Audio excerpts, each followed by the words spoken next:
الحمدللہ ثم الحمدللہ، شکر ہے مالک کا جو ہمیں اپنے گھر تک پہنچنے کی سعادت و توفیق عطا فرما رہا ہے، اور پاک پروردگار کی پاک بارگاہ میں دعا ہے کہ مالک لم یزل مجھے آپ سب کو زندگی کی آخری سانس تک اللہ کریم اپنے گھر سے وابستہ رکھے اور مسجد میں آنے جانے کی توفیق عطا فرمائے رکھے۔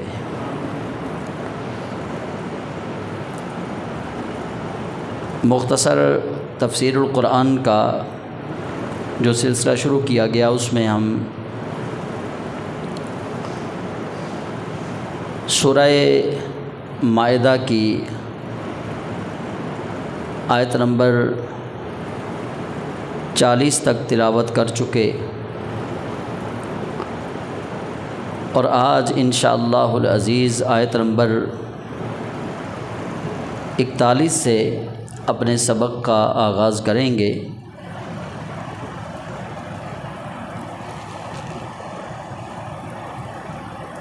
اور اللہ کے حضور یہ دعا کریں گے کہ مالک ہمیں قرآن کریم کی صحیح سمجھ عطا فرمائے اور پھر اس پر عمل پیرا ہونے کی توفیق عطا فرمائے۔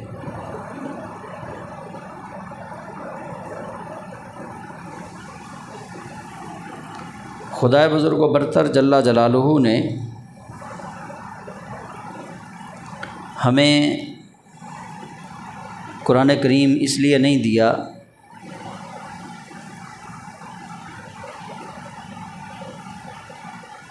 کہ ہم قرآن پاک کو کسی طاق کے اندر رکھیں، بلکہ قرآن پاک ہمیں اس لیے عطا فرمایا گیا کہ ہم قرآن پاک کو کھولیں، اس کو پڑھیں اور پھر اس پر عمل کرنے کی کوشش کریں۔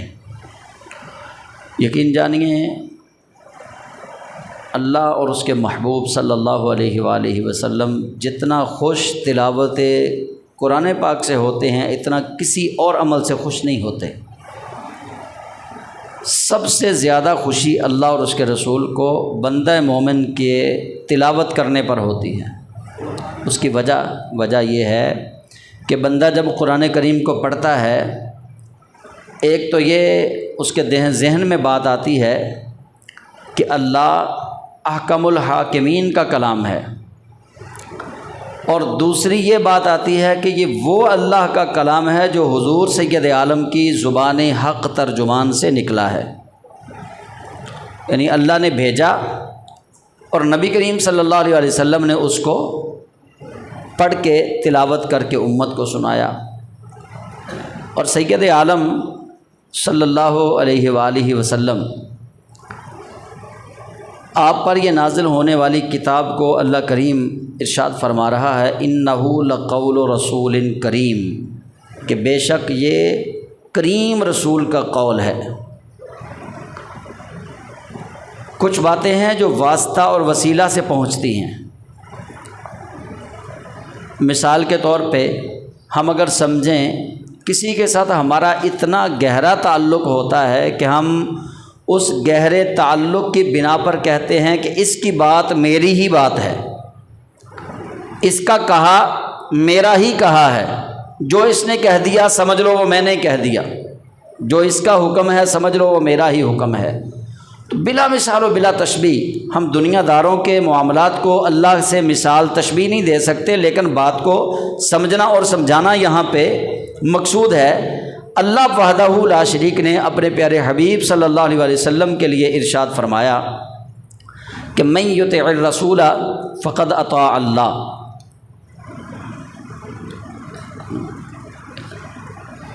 من یطع الرسول فقد اطاع اللہ۔ رب العالمین یہ اسلوب سمجھا رہا ہے، اللہ یہ بتا رہا ہے کہ جس نے میرے رسول کی اطاعت کی، حقیقت میں اس نے میری ہی اطاعت کی۔ اور پھر فرمایا وما رمیت اذ رمیت ولکن اللہ رمی، رسول کریم علیہ السلام نے کنکریاں کافروں کی طرف پھینکی، اللہ نے فرمایا محبوب تو نے نہیں پھینکی، یہ تو میں نے پھینکی ہیں۔ جو تو نے پھینکی ہیں وہ تو نے نہیں پھینکی، اچھا، باتیں دونوں ہی فرما دی. کہا کہ جو تو نے پھینکی ہیں، وما رمیتا اذ رمیتا، آپ نے وہ کنکریاں نہیں ماری، اذ رمیتا جب کہ آپ نے ہی ماری ہیں، ولکن اللہ رما، لیکن اللہ وحدہ لا شریک نے وہ کنکریاں ماری ہیں. تو یہاں سمجھایا یہ جا رہا ہے، اور اسی بات کو اعلیٰ حضرت امام محمد رضا رحمۃ اللہ علیہ انہوں نے بہت ہی آسان کر کے ہمیں سمجھایا. وہ آسان کر کے کیسے سمجھایا؟ وہ کہتے ہیں کہ میں تو مالک ہی کہوں گا کہ ہو مالک کے حبیب، یعنی محبوب و محب میں نہیں میرا تیرا. کہ جو اللہ نے کہہ دیا وہ رسول کریم علیہ السلام نے ہی کہہ دیا، اور جو رسول کریم علیہ السلام نے فرما دیا وہ اللہ تعالیٰ کا ہی فرمان شمار کیا جائے گا. بہرحال بات مقصد کی طرف لے کر آتا ہوں کہ قرآن کو اس لیے پڑھنا چاہیے کہ یہ اللہ کا کلام ہے، اور رسول کریم علیہ السلام نے اس کو اپنی زبان سے ادا فرمایا ہے. اس کے بڑے فائدے ہیں تلاوت قرآن کے. تو کوشش کیجئے کہ تلاوت قرآن سے اپنے دن کا آغاز کریں نماز فجر کے بعد، اور تلاوت قرآن سے ہی اپنے دن کا اختتام کریں، اپنے سونے کا آغاز کریں سورۃ الواقعہ پڑھ کے، سورۃ الملک پڑھ کے. نبی کریم علیہ السلام نے صحابہ کو جب یہ عمل دیا تو بہت بڑے صحابہ جو ہیں، جلیل القدر صحابہ، وہ بے فکر ہو گئے غربت سے، اپنی اولاد کے فقر اور فاقے سے. انہوں نے کہا اب ہمیں کوئی فکر ہی کوئی نہیں، کوئی فاقے کا ڈر ہی ہمیں کوئی نہیں. ان سے پوچھا جاتا کہ کیوں؟ انہوں نے کہا رسول کریم علیہ السلام نے غربت دور کرنے کا نسخہ دے دیا ہے. جب حضور نے کہہ دیا کہ سورہ واقعہ پڑھ کے جو سوئے گا اس کے گھر غربت نہیں آئے گی، اس کے سر پہ قرضہ نہیں رہے گا، تو جو نبی علیہ السلام نے نسخہ دیا ہے وہ کمال کا نسخہ، اس پہ ہمیں یقین ہے. اور پھر سورہ ملک کا بھی ایسا ہی اثر ہے کہ سورہ ملک جو پڑھے رات سونے سے پہلے عشاء کی نماز کے بعد، اس کے لیے بھی حدیث رسول بھی ہے، صحابہ کے اقوال بھی ہیں، تابعین کے اقوال بھی ہیں کہ سورہ ملک قبر میں کام آئے گی، نزاع کی حالت میں آسانی پیدا کرے گی، اور قبر میں اس کی وجہ سے نور پیدا ہوگا. تو اس لیے ہمیں چاہیے کہ ہم ہر روز اس کی تلاوت کریں قرآن پاک کی، چاہے ایک آیت ہی کیوں نہ ہو. بلکہ صحابہ کرام علیہم الرضوان کا معمول تو یہ تھا کہ اگر تلاوت قرآن کرنے کے لیے انہیں وقت میسر نہ آتا تو قرآن کی زیارت کر کے اپنے گھر سے باہر نکلتے. دیکھنا ضرور ہوتا تھا کہ قرآن پاک کی زیارت ضرور ہو جائے. تو اس لیے قرآن پاک کو ہمیں پڑھنا اس لیے چاہیے کہ رسول کریم علیہ السلام پر نازل ہوا تو اللہ کے محبوب کریم علیہ السلام نے پڑھ کے امت کو سنایا ہے. اور اس کو سمجھنا اس لیے چاہیے کہ رسول کریم علیہ السلام نے فقط اس کا پڑھنا ہی ہمیں نہیں بتایا بلکہ اس کا سمجھایا بھی اس کو اور سمجھنے کی ترغیب بھی دلائی. تو اللہ تعالی ہم سب کو تلاوت قرآن پاک سے مزین ہونے کی توفیق عطا فرمائے. آیت نمبر 41 سے آج کے سبق کا ہم آغاز کریں گے. اللہ کریم ارشاد فرماتا ہے یا ایھا الرسول، اے رسول. جب ہم بھی کہتے ہیں نا یا رسول اللہ، اس کا بھی یہی مطلب ہوتا ہے، اے اللہ کے رسول. اللہ کریم اپنے محبوب پاک علیہ السلام کو یہ فرما رہا ہے. سورہ مائدہ ہے، آیت نمبر 41 ہے، اور سورہ مائدہ ہے، آیت نمبر 76 ہے. دو جگہ پہ اللہ نے نبی علیہ السلام کو یا ایھا الرسول کہہ کے مخاطب کیا ہے قرآن پاک میں. باقی جگہ پہ یا ایھا النبی، یا ایھا المدثر، یا ایھا المزمل، یاسین، طاسین، یہ دیگر الفاظ موجود ہیں، لیکن یا ایھا الرسول قرآن پاک میں دو جگہ پہ اللہ نے خطاب فرمایا. ایک تو یہی آیت نمبر 41 اس کا آغاز ہے، دوسری آیت نمبر 76 سورہ مائدہ کی. اللہ فرماتا ہے یا ایھا الرسول، اے رسول، لا یحزنک، وہ تجھے غمگین نہیں کر سکتے. کون؟ جو تجھے غمگین کرنا چاہتے ہیں. لا یحزنک، وہ تجھے غمگین نہیں کر سکتے. الذین یسارعون فی الکفر، جو جلدی جلدی کفر کی طرف بھاگ رہے ہیں نا، جو جلدی جلدی کفر کی طرف بھاگ رہے ہیں وہ آپ کو غمگین نہیں کر سکیں گے. الذین قالوا آمنا بافواہہم، وہ آپ کو غمگین نہیں کر سکتے جنہوں نے صرف اپنے منہوں سے کلمہ پڑھا. یعنی منافقین، الذین قالوا وہ جنہوں نے کہا آمنا ہم ایمان لائے، باللہ اللہ پر، بافواہہم جنہوں نے کہا کہ آمنا بافواہہم اپنے منہوں سے ایمان لائے، یعنی منہ سے کلمہ پڑھا، ولم تؤمن قلوبہم، ولم تؤمن قلوبہم لیکن اپنے دلوں سے ایمان نہیں لائے۔ تو رب ذوالجلال فرما رہا ہے محبوب جنہوں نے صرف منہ سے ایمان قبول کیا، دل سے قبول نہیں کیا، وہ اور جو کفر کی طرف بھاگ رہے ہیں یہ آپ کو غمگین نہیں کر سکتے۔ وَمِنَ الَّذِينَ هَادُوا اور ان میں سے کچھ یہودی۔ واقعہ یوں ہے کہ نبی کریم صلی اللہ علیہ وسلم نے دیکھا کہ کچھ لوگ ایسے ہیں جو ظاہری طور پر انہوں نے اپنا گیٹ اپ مسلمانوں والا بنایا ہے، لیکن اندر سے وہ کالے تھے، اندر سے وہ اللہ اور اس کے رسول صلی اللہ علیہ وسلم سے بغاوت رکھتے تھے، بغض رکھتے تھے۔ تو اللہ کریم نے محبوب پاک علیہ السلام کو تسلی دی۔ اچھا، تسلی جس جگہ پہ دی جاتی ہے وہاں ضروری نہیں ہوتا کہ بندہ واقعی ڈر رہا ہے، ضروری نہیں ہوتا کہ بندہ واقعی غمگین ہو گیا ہے۔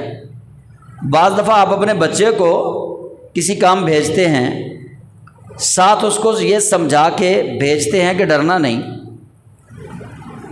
بازار بھیجتے ہیں یا اسکول بھیجتے ہیں یا کسی کام رشتہ داروں کے گھر ساتھ اس کو ہم یہ سمجھا کر بھیجتے ہیں کہ ڈرنا نہیں راستے میں۔ اچھا، بچہ آگے سے اگر کہے کہ میں نے کب کہا کہ میں ڈرا ہوں، لیکن بچہ یہ نہیں کہتا، وہ کہتا ٹھیک ہے۔ یہ تاکید کی جاتی ہے والدین کی طرف سے، اس کو مزید تسلی دی جاتی ہے، اس کو استقامت کا پہاڑ بنانے کے لیے اس کو تسلی اور تشفی دے کر بھیجا جاتا ہے۔ ایسے ہی یہ ضروری نہیں کہ یہاں جو اللہ کریم فرما رہا ہے اس سے یہ سمجھا جائے جس طرح وہ جہلم کا دجال یہ کہتا ہے کہ رسول کریم علیہ السلام کے کلمہ پڑھانے پہ چند لوگوں نے بس کلمہ پڑھا تھا 13 سالوں میں۔ ایسی بات نہیں ہے۔ وہ کہتا ہے جی رسول کریم علیہ السلام پریشان ہو گئے، نبی کریم صلی اللہ علیہ وسلم ہوں اللہ کے محبوب اور پریشان ہو جائیں؟ اللہ کریم جل جلالہ فرما رہا ہے لا یحزنک، وہ آپ کو غمگین نہیں کر سکتے۔ یہ تو اللہ نے کہا ہی نہیں کہ محبوب آپ غمگین نہ ہوں، یہ اللہ کریم نے نہیں محبوب کو کہا۔ تو اللہ تعالیٰ فرما رہا ہے لا یحزنک۔ اچھا، پھر اس کے یہ میں ساتھ ہی بتا دوں تاکہ سوال کی گنجائش باقی نہ رہے۔ ذہن میں یہ آ سکتا ہے کہ اللہ نے غار ثور میں تو کہا تھا نا لا تحزن، محبوب غم نہ کر۔ ذہن میں یہ سوال آ جاتا ہے کہ یہاں اگر اللہ نے محبوب کو نہیں کہا، وہاں تو کہا ہے نا لا تحزن ان اللہ معنا، وہاں نبی کریم علیہ السلام غمگین اللہ کی قسم نہیں تھے، وہاں صدیق اکبر کے غم کو رسول اللہ کا غم کہا گیا ہے۔ سیدنا صدیق اکبر کی جو بے چینی تھی وہ یہ تھی، کبھی وہ رسول کریم کے دائیں ہوتے، کبھی بائیں ہوتے، کبھی آگے چلنا شروع کر دیتے، کبھی پیچھے چلنا شروع کر دیتے۔ رسول کریم علیہ السلام نے ان کا اضطراب دیکھا تو ان سے پوچھا، فرمایا صدیق یہ اضطراب کیسا ہے؟ کبھی آگے ہو رہے ہو، کبھی پیچھے ہو رہے ہو، کبھی دائیں کبھی بائیں، کیوں ڈر رہے ہو؟ عرض کی آقا میں اپنی وجہ سے نہیں ڈر رہا، یہ اضطراب فقط اس لیے ہے کہ کوئی جب ذہن میں آتا ہے نا سامنے سے آپ پر حملہ نہ کر دے تو میں بھاگ کے آگے آ جاتا ہوں، پھر دل میں آتا ہے کوئی دائیں طرف سے نہ آ جائے تو میں ادھر آ جاتا ہوں، پھر دل میں آتا ہے کوئی ادھر سے نہ آ جائے۔ اللہ نے جو سیدنا صدیق اکبر کا اضطراب تھا اس کو دیکھ کر رب تعالیٰ نے فرمایا لا تحزن ان اللہ معنا، اور نبی کریم علیہ السلام نے وہاں حضرت صدیق اکبر کو بھی یہی کہا تھا۔ یہ جملہ اصل میں کس کا تھا؟ رسول کریم کا۔ اب میں یہ تو نہیں کہہ سکتا کہ یہ الفاظ جو اللہ نے اتارے ہو بہو یہی الفاظ رسول کریم علیہ السلام کے تھے۔ اللہ کا کلام تو اللہ کا کلام ہے، نبی پاک کا کلام یقیناً وہ ایک اعتبار سے اللہ کا ہی کلام ہے، لیکن وہاں جب اضطراب دیکھا تو رسول کریم نے حضرت ابوبکر کو جس لفظ کے ساتھ، جس جملے کے ساتھ اللہ کے محبوب نے ان کو تسلی دی تھی نا، کہا لا تحزن، غم نہ کر، ان اللہ معنا، اللہ ہمارے ساتھ ہے۔ یہ نبی پاک حضرت ابوبکر کو کہہ رہے تھے، اللہ نے نبی کریم علیہ السلام کو نہیں کہا کہ محبوب آپ وہاں غمگین تھے، یہاں بھی اللہ کریم جل جلالہ نے اپنے محبوب کریم علیہ السلام کا ڈر ظاہر نہیں کیا۔ ہاں، جو حضور کو امت کے ساتھ ایک محبت اور شفقت تھی، اور نبی علیہ السلام جو حریص تھے اپنی امت کے لیے، اللہ نے اس کے پیش نظر کہا کہ محبوب یہ جو بھاگ بھاگ کر کفر کی جانب جا رہے ہیں نا، یہ ان کا جانا آپ کو غمگین نہیں کر سکتا، جتنے جاتے ہیں یہ چلے جائیں، یہ آپ کو غمگین نہیں کر سکتے۔ جن لوگوں نے منہ سے کلمہ پڑھا، دل سے انکار کیا، اور جو یہودی ہیں، اچھا ان کے جانے کی وجہ کیا تھی؟ وہ بظاہر انہوں نے کلمہ پڑھ لیا تھا، لیکن وہ جا کیوں رہے تھے کفر کی طرف؟ اللہ تعالیٰ اس کی وجہ لکھ رہا ہے، سماعون للکذب، یہ جھوٹی باتیں بہت زیادہ سنتے تھے، جھوٹی باتیں بہت زیادہ سنتے تھے۔ سماعون لقوم آخرین لم یأتوک، اور دوسری ایسی قوم جو آپ کے پاس ابھی پہنچی نہیں تھی، ان کی جھوٹی باتیں بہت سنتے تھے، پھیلائی ہوئی باتیں۔ وہ پھیلائی ہوئی باتیں کیسی تھی؟ نہ اس کے سامنے نہ جانا، وہ تو بڑا جادوگر ہے، جو اس کو دیکھتا ہے اس کا ہی ہو کے رہ جاتا ہے، اس کے پاس نہ جانا، وہ تو ایسا کلام پڑھتا ہے کہ بندے جو ہیں وہ سارے اس کے سحر میں مبتلا ہو جاتے ہیں۔ اس طرح کی باتیں انہوں نے نبی کریم علیہ السلام کے بارے میں جو پھیلائی ہوئی تھی، وہ تو اللہ کے سچے نبی ہے ہی نہیں۔ وہ رسول کریم علیہ السلام کے بارے میں بڑی غلط باتیں یہودی اور ان کے عیسائیوں کے علماء، وہ نبی علیہ السلام کے بارے میں غلط باتیں جو پھیلاتے تھے، اللہ تعالیٰ نے اس جانب اشارہ کیا، اور حضور کی امت کو بتایا یہ جا رہا ہے کہ جیسے نبی پاک کے زمانے میں لوگ نبی کی طرف جھوٹی باتیں منسوب کر کے لوگوں کو گمراہ کرتے تھے، اسی طرح قیامت تک لوگ نبی کی طرف جھوٹی باتیں کر کے لوگوں کو گمراہ کرتے رہیں گے۔ یہ قیاس کے بعید چیز نہیں ہے کہ اب وہ لوگ موجود نہیں۔ اچھا، اب یہاں سوچئے، آیت نمبر 41 ہے، اس کو گھر جا کے آپ بے شک پڑھیں، دوبارہ بار بار پڑھیں اس کو، ترجمہ اس کا۔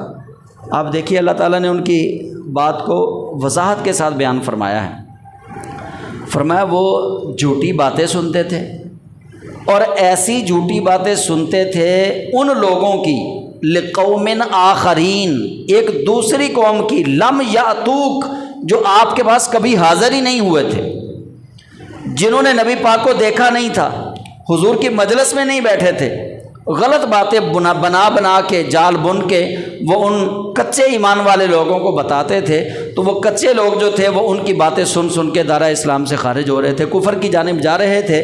تو اللہ تعالیٰ نے نبی علیہ السلام سے فرمایا، محبوب پیارے، یہ جو کانوں کے کچے لوگ ان لوگوں کی جھوٹی باتیں سن کے کفر کی دلدل میں جا رہے ہیں، ان کا جانا آپ کو غمگین نہیں کرے گا۔ اور ایک بات اس سے یہاں سے یاد ظاہر ہوگی، وہ جو جھوٹی باتیں سناتے تھے وہ کرتے کیا تھے، وہ بھی قرآن پاک نے بیان کیا، یحرفون الکلم من بعد مواضعہ، وہ کلام کے اندر تحریف کرتے تھے، جس جگہ رسول کریم کی شان اور عظمت ہوتی تھی وہاں سے اس کو وہ مٹا دیتے تھے، یا اللہ کا حکم جو نازل ہوا ہوتا تھا وہ اللہ کے حکم کو مٹا دیتے یا چھپا دیتے تھے۔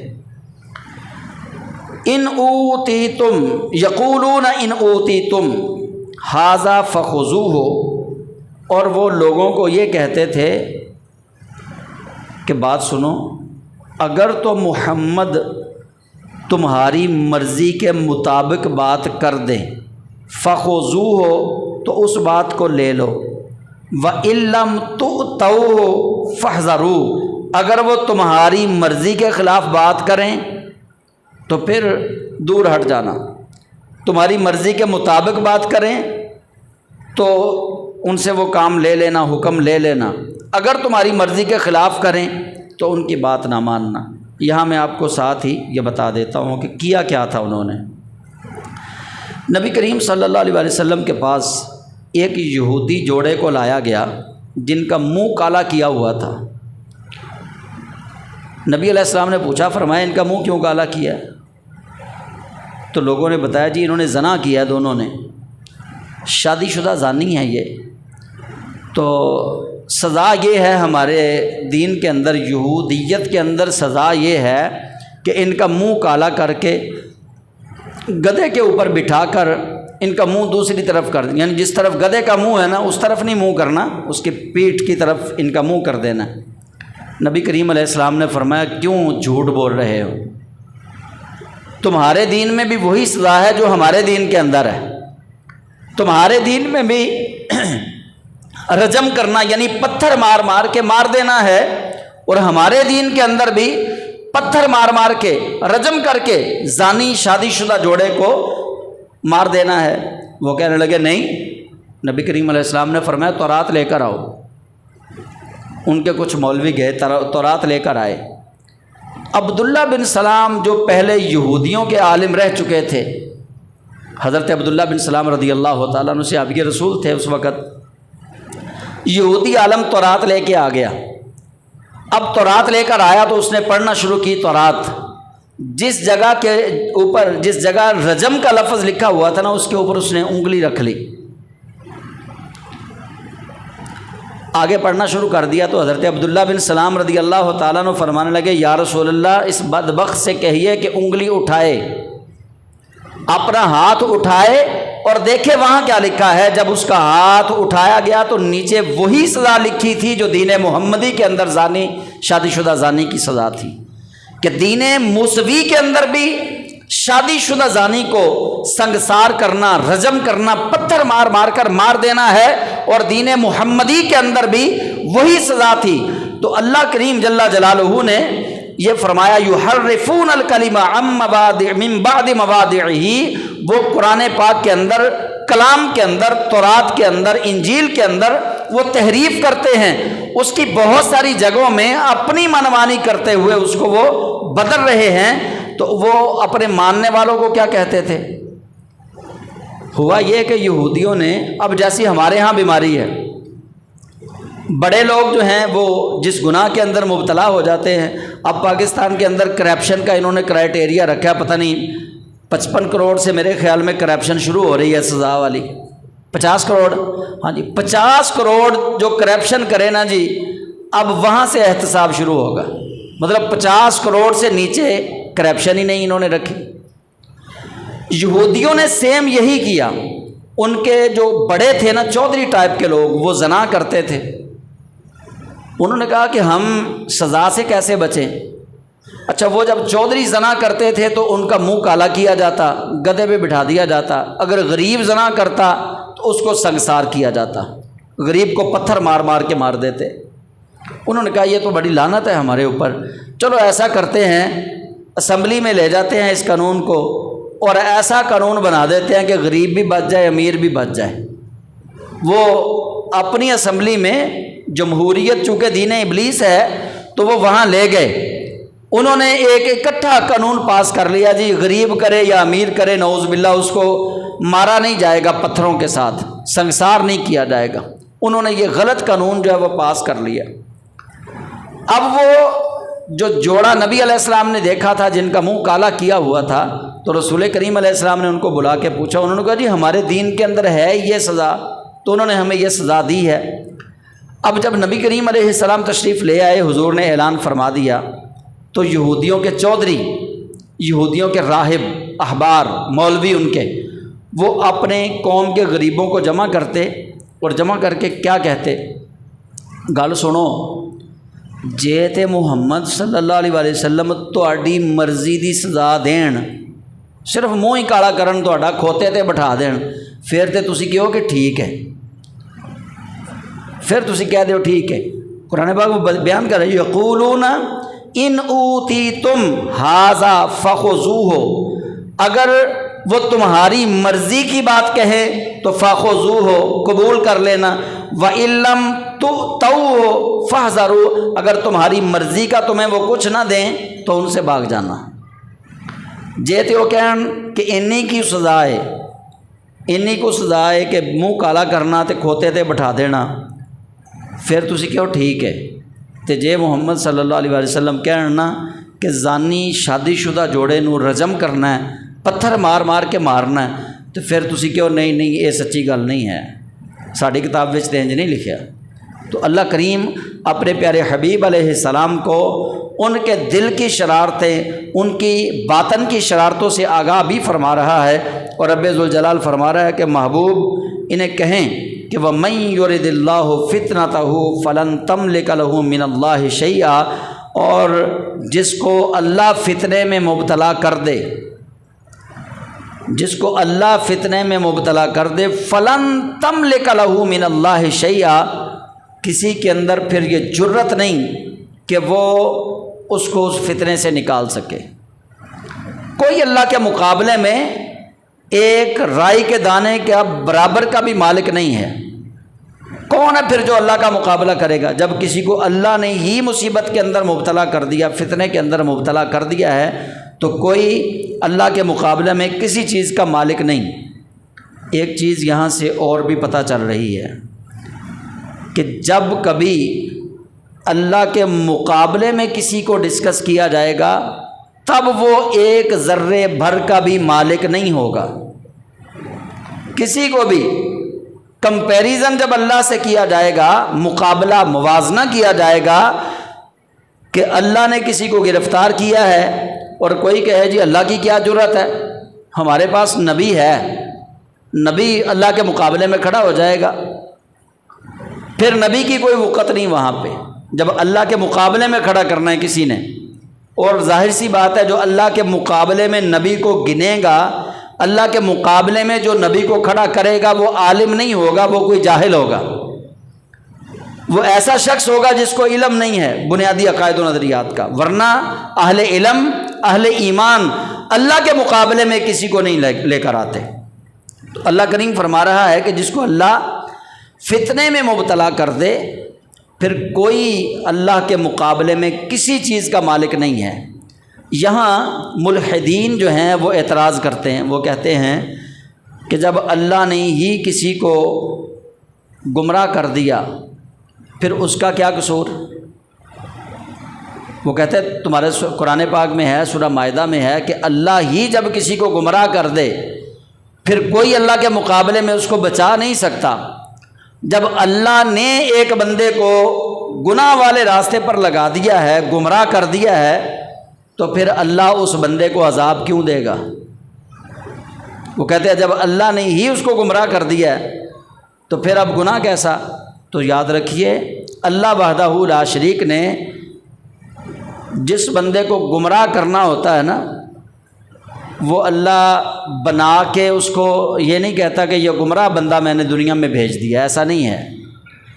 چونکہ اللہ کریم طبیعتوں سے واقف ہے، انسان کے اندر 4 چیزیں رکھی گئیں، اس کا جو جسم ہے وہ 4 چیزوں کا بنایا گیا، آگ، پانی، ہوا اور مٹی۔ آگ ایک طرح کی نہیں ہوتی، ہوا بھی ایک طرح کی نہیں ہوتی۔ آپ سمجھتے ہیں اب میں تشریح میں جاؤں گا تو الگ الگ مجھے بتانا پڑے گا۔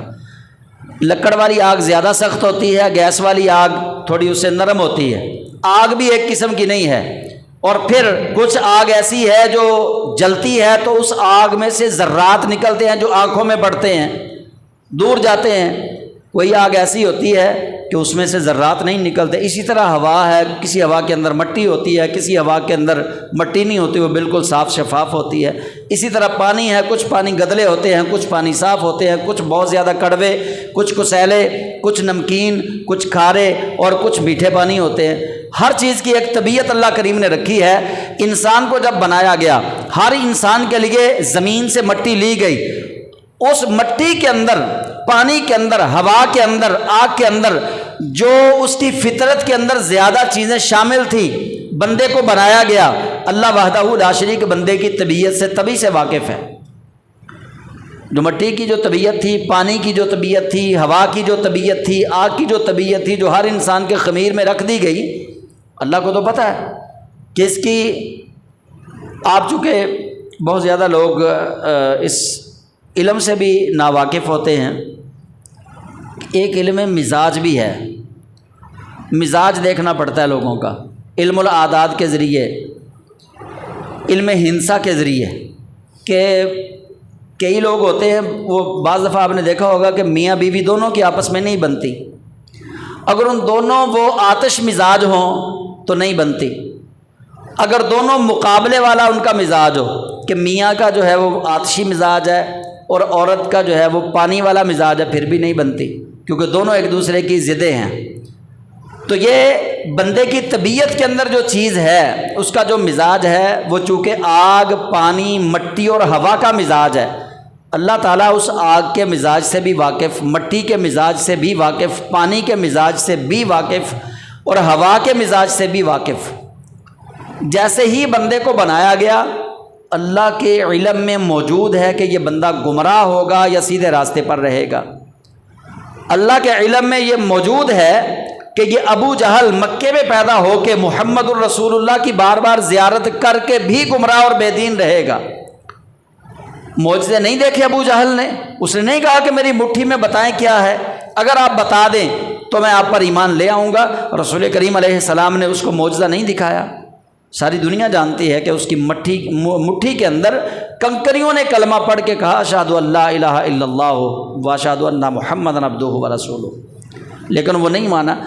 ایسے ہی جس شخص پر اتمام حجت کر دی جائے، اس کو تمام دلائل، براہین، قرآن کی آیات، نبی علیہ السلام کے فرامین سنا دیے جائیں اور یا وہ معجزہ طلب کرے، اس کو معجزہ دکھا دیا جائے، پھر اگر وہ بندہ ایمان قبول نہ کرے تو اللہ تعالیٰ اس کو پھر پکا پکا گمراہ کر دیتا ہے۔ اللہ ایسے گمراہ کرتا ہے، یہ نہیں کہ اللہ تعالیٰ نے بندے کو بنایا ہے تو جو بندہ گناہ کرنے کے لیے چلے وہ ہم اللہ کا قصور نکالیں کہ جی یہ تو اللہ گناہ کروا رہا ہے۔ اللہ گناہ نہیں کروا رہا، اللہ تو نیکیوں کو پسند فرماتا ہے اور نیکیوں کی ہی ترغیب دیتا ہے اور نیکوں سے ہی محبت فرماتا ہے۔ تو اللہ کریم فرماتا ہے اولئک الذین لم یرد اللہ ان یطہر قلوبہم، اور یہ لوگ جن کی صفتیں بیان کر دی گئیں، کفر کی طرف بھاگتے ہیں، جھوٹی باتیں سنتے ہیں، جھوٹی باتیں پھیلاتے ہیں نبی علیہ السلام کے بارے میں، قرآن پاک کے اندر یا تورات، زبور اور انجیل کے اندر تحریف کرتے ہیں، اور پھر وہ کہتے ہیں جی ہم نے منہوں سے ایمان قبول کیا، دل سے قبول نہیں کیا۔ اور پھر وہ کہتے تھے کہ رسول کریم علیہ السلام اگر ہمارا چینج کیا ہوا قانون اس کی بات کریں تو اس کو مان لینا ہے، اگر اللہ کے قانون کی بات کریں تو نہیں ماننا۔ اللہ تعالیٰ فرماتا ہے جن لوگوں نے ایسی باتیں کی اولئک الذین لم یرد اللہ ان یطہر قلوبہم، یہ وہ لوگ ہیں جن کے دلوں کو پاک کرنے کا اللہ کا ارادہ ہی نہیں۔ یہ وہ لوگ ہیں جن کے دلوں کو پاک کرنے کا رب کا ارادہ ہی کوئی نہیں۔ ان کے لیے کیا ہے؟ لہم فی الدنیا خزی، دنیا میں ان کے لیے رسوائی، ولہم فی الآخرۃ عذاب عظیم، اور آخرت میں ان کے لیے بہت بڑا عذاب اللہ نے تیار کر رکھا ہے۔ تو یہ وہ لوگ ہیں سماعون للکذب، بہت زیادہ جھوٹی باتیں سنتے ہیں، اکالون للسحت، اور وہ حرام مال کھاتے ہیں۔ اکالون للسحت، اکالون وہ کھاتے ہیں، للسحت حرام مال، حرام مال یہاں سے سحت کہتے ہیں رشوت کے مال کو۔ تو پتہ یہ چلا کہ بنی اسرائیل میں رشوت لینے دینے والی بڑی بیماری عام تھی، جھوٹی باتیں نبی علیہ السلام کے بارے میں پھیلانے والی بڑی بیماری عام تھی۔ اچھا، وہ رسول کریم علیہ السلام پر جو سب سے زیادہ چیز وہ نبی کریم علیہ السلام کی طرف وہ جو منسوب کرتے تھے وہ یہ تھی کہ وہ حضور سید عالم صلی اللہ علیہ وسلم کو نمبر 1 کہتے ہیں کہ اس میں کون سی خاص بات ہے، یہ بتاؤ، یہ تو ہم جیسا ہی ہے، جیسے ہم کھاتے پیتے ہیں ویسے یہ کھاتا پیتا ہے، جیسے ہم شادیاں کرتے ہیں ویسے یہ شادی کرتا ہے، اس میں خاص بات کون سی ہے کہ ہم اس کو نبی مان لیں؟ سب سے زیادہ بات وہ یہ کرتے تھے۔ اور نبی کریم رؤوف الرحیم صلی اللہ علیہ وسلم کو بے اختیار سمجھ گئے تھے، اس کے پاس کون سا اختیار ہے کہ یہ کچھ کر سکے، اس کو علم ہی کوئی نہیں، نعوذ باللہ، نقل کفر نباشد۔ یہ جب ایسی باتیں بتائی جاتی ہیں تو اس کا مطلب یہ ہوتا ہے کہ لوگوں کو اویئر کرنا، بتانا کہ وہ نبی علیہ السلام کو، ہم جب حضور کو امی کہتے ہیں تو ہم کہتے ہیں کہ امی کا مطلب ہے بن پڑھے پڑھانے والا، امی کا مطلب ہے بن پڑھے پڑھانے والا، یعنی ایسا کمال کہ بظاہر لوگوں کے سامنے نہیں پڑھا لیکن پھر بھی پوری کائنات کے معلم بن کے آئے۔ ان کے نزدیک امی کا مطلب ہے ان پڑھ، جس کو نہ پڑھنا آتا ہے نہ لکھنا آتا ہے، لیکن ہم رسول کریم علیہ السلام کے لیے ایسا لفظ صرف اس لیے بتاتے ہیں لوگوں کو کہ لوگ اس کا غلط معنی نہ کر بیٹھیں۔ تو نبی کریم علیہ السلام کے آنے سے پہلے وہ دینی مسائل بتانے والے لوگ بھی رشوت لیتے تھے، رشوت لے کے مسئلہ چینج، پیسے لیے اور فتویٰ تبدیل کر دیا۔ آج بھی ایسے لوگ موجود ہیں جو پیسے لیتے ہیں، پیسے لے کے بہت زیادہ طلاق کے مسائل کو تبدیل کرتے ہیں۔ لڑکا 3 طلاقیں دیتا ہے غصے میں اور پھر وہ ڈھونڈتا ہے، کئی میری تو مطلب یہ فیلڈ ہے، ہفتے میں 4 5 لوگ ایسے کالز کرتے ہیں، کوئی مسئلہ پوچھنے کے لیے آ جاتے ہیں۔ دیہاتوں میں آئے دن اس پہ پنچایتیں ہوتی ہیں، وہ جی غصے میں 3 طلاقیں دے دی تھی، اب کیا کریں؟ فلاں مدرسے میں گئے تھے تو انہوں نے کہا جی 3 دی ہیں تو 3 ہو گئیں، وہ جی میں نے غصے میں دی تھی۔ پیار سے تو کبھی کوئی نہیں نہ دیتا۔ کبھی دیکھا ہے کوئی بندہ اپنی بیوی کو پھولوں کا تحفہ بھی دے پھر کہے جی میں بڑی آپ سے محبت کرتا ہوں اور محبت میں آپ کو 3 طلاقیں دے رہا ہوں؟ وہ غصے میں طلاق دی جاتی ہے۔ اچھا پھر وہ ڈھونڈتے ہیں، وہ جی ایک مولوی صاحب ملے ہیں تو وہ کہتے ہیں کہ ہمارے مدرسے کی کچھ خدمت کر دیں، ہم فتویٰ دے دیتے ہیں، آپ کی جو غصے میں دی ہوئی 3 طلاقیں وہ 1 طلاق ہوگی۔ وہ ایسے ہو رہا ہے۔ تو یاد رکھیے گا، دینی مسائل کو پیسے لے کر بدلنا یہ اس دنیا میں بھی ذلت اور رسوائی کا باعث بنے گا، اور آخرت میں تو بہت زیادہ لعنت کا طوق بڑا جو ہے وہ گلے کے اندر لٹکایا جائے گا۔ رشوت کیا ہے اس کو مختصر سمجھ لیں،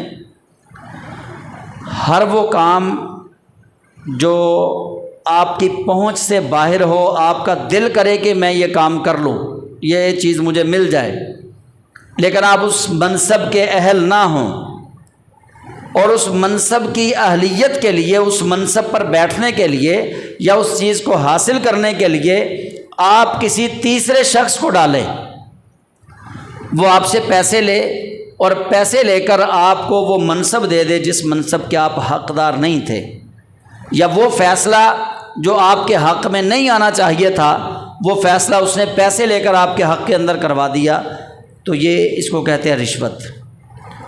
اور ہر وہ پیسہ رشوت نہیں کہ جب کبھی آپ پھنسے ہوئے ہوں، آپ حق پر ہوں اور اگلا بندہ آپ کا حق آپ کو پیسوں میں دینا چاہے۔ مثال کے طور پہ یہ مسجد والی گلی ہے، محلے کا کوئی کونسلر ہو، اس کو جناب چیئرمین صاحب نے کہا ہو یا اے سی صاحب نے کہا ہو کہ بھئی آپ کی گلی جو ہے نا اس کے لیے ہم نے سیوریج اور سولنگ منظور کیا ہے، 10 لاکھ روپیہ آپ کی گلی کے اندر جو ہے نا وہ ہم لگائیں گے، تو آپ وہ تیاری کر لیں۔ وہ کونسلر محلے میں آ جائے، گلی میں آ کے لوگوں سے کہے کہ میں لوا نہ دوا سولنگ تمہوں، جب میں سولنگ لگوا دوا سیوریج بھی پوا دوا، تو پھر چلو انج کرو تسی 500 روپیہ سارے محلے والے اکٹھے کر لو یا 1000 روپیہ اکٹھا کر لو، تو وہ آپ تھوڑے بہتے پیسے دے کے نا منظور کروا لینے ہیں۔ اب وہ محلے دار جو ہے نا بیچارے، پہلی بات تو یہ انہیں پتہ نہیں تھا، دوسری بات یہ کہ یہ بنیادی سہولت ہے، ان کا حق ہے، وہ اپنا حق لینا چاہ رہے ہیں، لیکن اگلا بندہ جو ہے وہ ان کا حق قیمتاً ان کو دینا چاہ رہا ہے۔ ایسی صورت میں دینے والے گناہ گار نہیں ہوں گے، پیسے لینے والا جو ہے وہ گناہ گار ہے۔ یہ میں نے مسئلہ پہلے بھی بتایا، آپ جا رہے ہیں، آپ کے پاس آپ نے ہیلمٹ پہنا ہوا ہے، آپ اپنی سائڈ پہ جا رہے تھے، اوور سپیڈ نہیں تھے، آپ کی جیب کے اندر لائسنس موجود ہے، گاڑی کے کاغذات سارے موجود ہیں موٹر سائیکل کے، آپ کو پولیس والا روک رہا ہے، آپ کا ٹائم ضائع کر رہا ہے، ادھر آپ کے اسکول کا یا آپ کے آفس کا ٹائم ہے، آپ نے کہیں پہ ضروری پہنچنا ہے، آپ اس کا مدعا سمجھ رہے ہیں کہ اب یہ کیوں مجھے خوار کر رہا ہے۔ ایسی صورت میں اگر وہ پیسوں کا تقاضا کرتا ہے 100-200 کا، تو آپ دے دیں، اپنا وقت بچائیں، آپ کو وہ پیسہ دینا حرام نہیں ہوگا، آپ کو اس کا گناہ نہیں ہوگا، کیونکہ آپ حق پر ہیں، وہ بھتہ لے رہا ہے آپ سے۔ اگر آپ لڑ سکتے ہیں تو لڑ لیں، نہ دیں، لیکن اگر آپ یہ دیکھ رہے ہیں کہ یہ اب میرا وقت بھی ضائع کر رہا ہے اور مجھے پریشان کر رہا ہے، جانے نہیں دے رہا، میرے پاس وہ ساری چیزیں موجود ہیں، اس کے باوجود آپ اس کو اگر کچھ پیسے دے کر جانا چاہیں تو آپ چلے جائیں، وہ لینے والا گناہ گار ہے، دینے والا گناہ گار نہیں۔ آپ کی زمین پہ کسی نے قبضہ کیا ہوا ہے ناجائز، وہ قبضہ آپ چھڑوانا چاہتے ہیں، تو آپ کسی آفیسر کو کہتے ہیں کہ جناب میری وہ زمین ہے، میں اس کا صحیح حقدار ہوں، تو وہ اے سی صاحب یا پٹواری صاحب کہتے ہیں 10 لاکھ لگے گا، چھڑوا دینے قبضہ، چھوٹ جائے گا قبضہ، 10 لاکھ روپیہ دیو، 5 میرا 5 اے سی صاحب دا یا 5 فلاں دا 5 فلاں دا۔ تو وہاں اگر پیسے دے کر آپ کو آپ کا حق ملتا ہے تو آپ لے لیں، آپ پر رشوت کا اللہ کی طرف سے کوئی حکم نہیں ہوگا، کیونکہ آپ نے اپنا حق لینا تھا، ان لوگوں نے ناجائز کیا ہے آپ سے، وہ جو پیسے لیے وہ رشوت میں شمار ہوں گے کہ انہوں نے رشوت لی ہے، دینے والا راشی نہیں ہوگا، یہ رشوت دینے والا نہیں ہوگا۔ تو اللہ کریم فرماتا ہے کہ ان کے اندر ایک بیماری یہ تھی کہ وہ بہت زیادہ جھوٹی باتیں سنتے تھے، جھوٹی باتیں کہتے تھے، اور اکالون للسحت، اور وہ حرام مال کھاتے تھے، یعنی رشوت کا پیسہ کھاتے تھے۔ فَإِن جَاءُوكَ، سو اگر وہ آپ کے پاس آئیں، نبی صلی اللہ علیہ وسلم سے اللہ تعالیٰ فرما رہے ہیں محبوب، اگر وہ جو جھوٹ بولنے والے، جھوٹ سننے والے، حرام کا پیسہ کھانے والے، حرام دے کر فیصلے تبدیل کروانے والے، فَإِن جَاءُوكَ، پس اگر وہ آپ کے پاس آ جائیں، فَاحْكُم بَيْنَهُمْ، آپ صحیح صحیح فیصلہ فرما دیں ان کے درمیان، او اعرض عنہم، یا آپ ان سے اعراض کر لیں، یا آپ انہیں کہیں کہ چلے جاؤ میں نے تمہارا فیصلہ نہیں کرنا۔ وَإِن تُعْرِضْ عَنْهُمْ، اور اگر آپ ان سے منہ پھیر لیں، فَلَن يَضُرُّوكَ شَيْئًا، تو ہرگز وہ آپ کو کوئی نقصان نہیں پہنچا سکتے۔ یہ بات وہی آگے جو میں نے پہلے سمجھائی تھی آپ کو۔ بچے کو ہم بھیجتے ہیں عشاء کے وقت کہ بیٹا جاؤ دکان سے کوئی چیز لے کے آؤ، ڈرنا نہیں، ٹینشن نہیں لینی، کچھ نہیں ہوگا، لائٹیں چل رہی ہیں، لوگ پھر رہے ہیں ابھی، جو اس کو تاکیداً ہم کہہ رہے ہیں نا، اللہ کریم اپنے محبوب پاک علیہ السلام سے فرما رہا ہے، حبیب پیارے اگر وہ آپ کے پاس کوئی فیصلہ لے کر آ جائیں، فَاحْكُم بَيْنَهُمْ، آپ ان کے درمیان فیصلہ فرما دے، او اعرض عنہم، یا آپ منہ پھیر لیں، آپ کہیں کہ میں نے تمہارا فیصلہ کرنا ہی نہیں، تمہاری بات نہیں سننی۔ وَإِن تُعْرِضْ عَنْهُمْ فَلَن يَضُرُّوكَ شَيْئًا، اور اگر آپ ان سے منہ پھیر لیں، ان کی بات نہ بھی سنیں، تو وہ آپ کو ہرگز کوئی نقصان نہیں پہنچا سکیں گے۔ وَإِن حَكَمْتَ فَاحْكُم بَيْنَهُمْ بِالْقِسْطِ، اور اگر آپ فیصلہ کریں تو ان کے درمیان پورے انصاف کے ساتھ فیصلہ فرما دیں۔ ان اللہ یحب المقسطین، بے شک اللہ محبت فرماتا ہے انصاف کے ساتھ فیصلہ کرنے والوں سے۔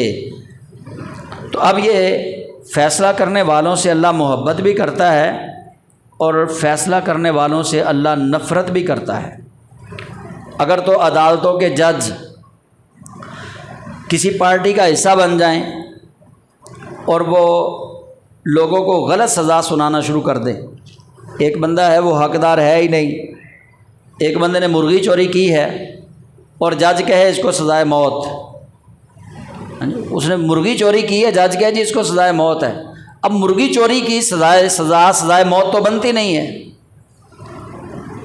تو اگر کوئی جج ایسا کرتا ہے، جیسے ہمارے ہاں انصاف بک رہا ہے عام، جس کی لاٹھی اس کی بھینس، فیصلے کروائے جاتے ہیں ججوں سے، اور جج جو ہیں اتنے بھی مجبور نہیں جتنے ہمیں دکھائے جاتے ہیں کہ جی جج کو فلاں کا آرڈر آیا تھا وہ بدل گیا، فلاں کا آرڈر آیا تھا وہ بدل گیا۔ اگر جج کے اندر ایمان کی رتی ہو نا، وہ اپنی گردن تو کٹا سکتا ہے، اپنے فیصلے سے انحراف نہیں کر سکتا۔